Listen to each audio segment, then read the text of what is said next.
Greetings. I would like to talk about Sikhism or Sikhism. I usually refer to it as Sikhism. I've been trying to kind of catch myself and say Sikhism.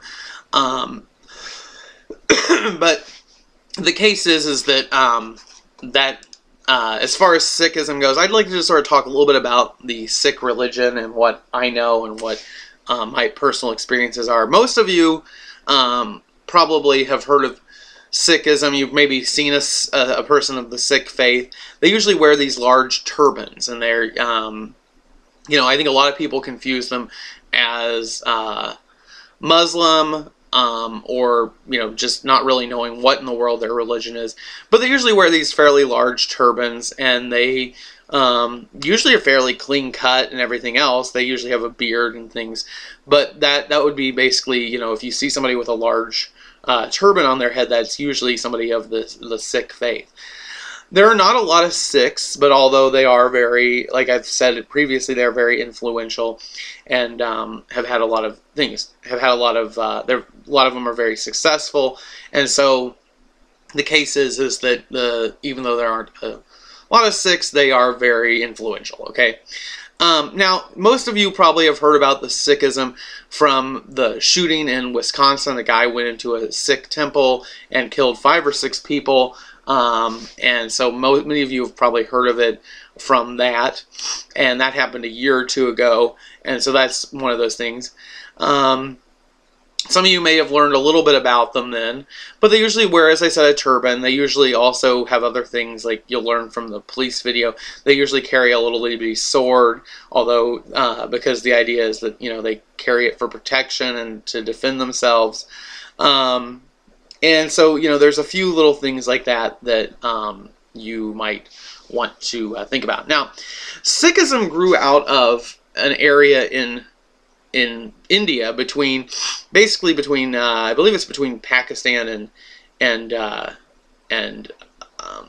India, but it was an area that was very, I guess, diverse. It was half Muslim, half Hindu, and there was a pretty big mix between those two religions. Well, those two religions at times got along well, and at other times they were, like oil and water, and they are very different religions. And so what happened was Sikhism, to a large degree, was a growth by was grown out of that area as sort of a solution in some ways to the negatives of each of those religions, trying to create one that, or at least bring them together.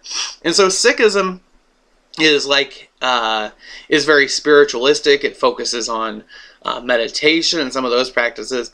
Well, it also has very set rules of behavior and dress, and it's very rigid in that form.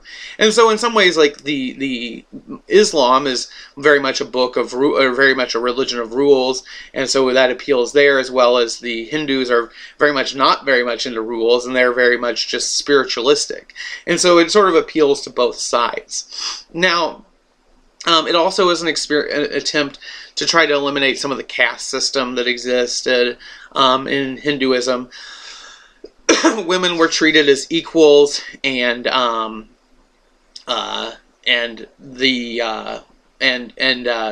was an effort to try to eliminate some of the caste system by simply taking, and I forget now, but all men of the Sikh faith are supposed to have the last name Singh, S-I-N-G-H. If you ever see somebody with the last name S-I-N-G-H, they are probably of the Sikh faith, or they have ancestors who are Sikh. And so, and women, they took on the name, hold on, women took on the name Khalsa, I believe. Well, is that right? No, Kaur.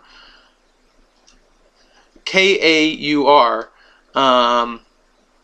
That basically was the name that all Sikh women were supposed to take. I just looked that up online. So anyway, but the idea here is that that would be their last name. That women have that last name, males have the Singh name. Now, that's not necessarily held always in that regard, but that is sort of where that is sort of the, at least within the traditional Sikh religion that was part of trying to break down the caste system was give everybody the same last name.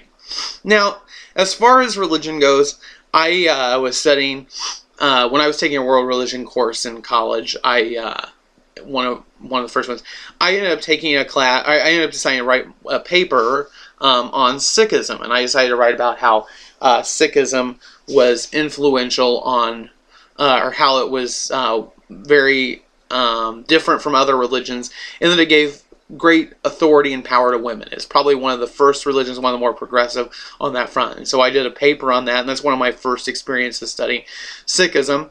And as just a side note, I mean, I always, just sort of giving you a little bit of a personal experience with this.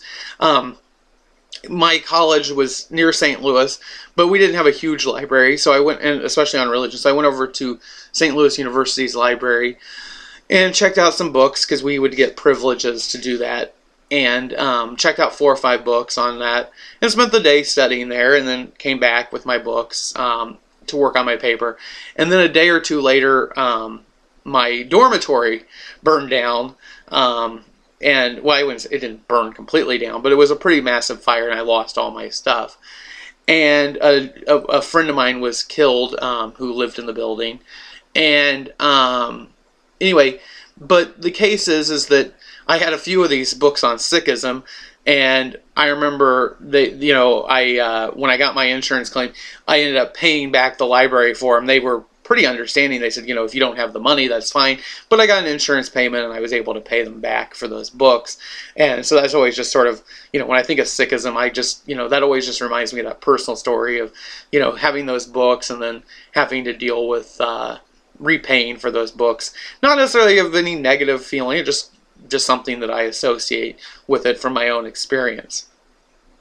I probably never would have remembered what I wrote that paper on had that not happened. And then finally, oh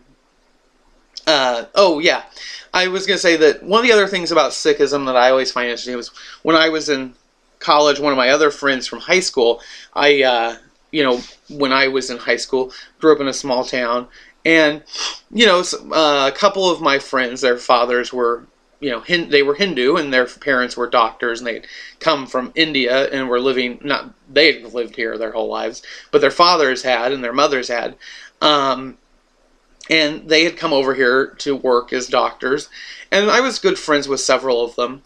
And so one year, when one of my friends was off at college, he came home over Thanksgiving or Christmas, and he brought back a friend of his who was a Sikh, and the Sikh friend was his family either was from a distance away, or maybe they were actually in India. And so his friend came with him for Thanksgiving, and because we were only a couple hours away and from where he was going to college. And so, they invited him, and he came. And I remember one of the things I found most interesting was that there are various traditions, but they all wear, the Hindus or the Sikhs wear turbans. And when we were hanging out, we were playing pool at one of our friends' houses, and he had taken off his turban. And underneath the turban, male Sikhs have very, very, very long hair. They do not cut their hair. And so it's actually kind of interesting, because you see these guys, and they are very clean cut. They're very well dressed. They're very, usually very, they wear these big turbans. That takes some work. It's usually all very clean, very orderly. But underneath it, you just kind of get this oddity when we were hanging out that, this guy had this very, very, very long hair.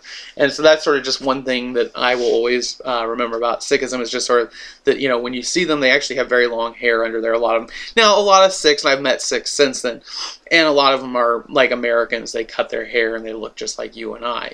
But that is at least one of the aspects that stands out. They usually follow certain rules, like they carry a sword, they keep a silver comb in their hair, they don't cut their hair, they wear turbans, and there are some other traditions. And so that is a little bit about Sikhism and that tradition.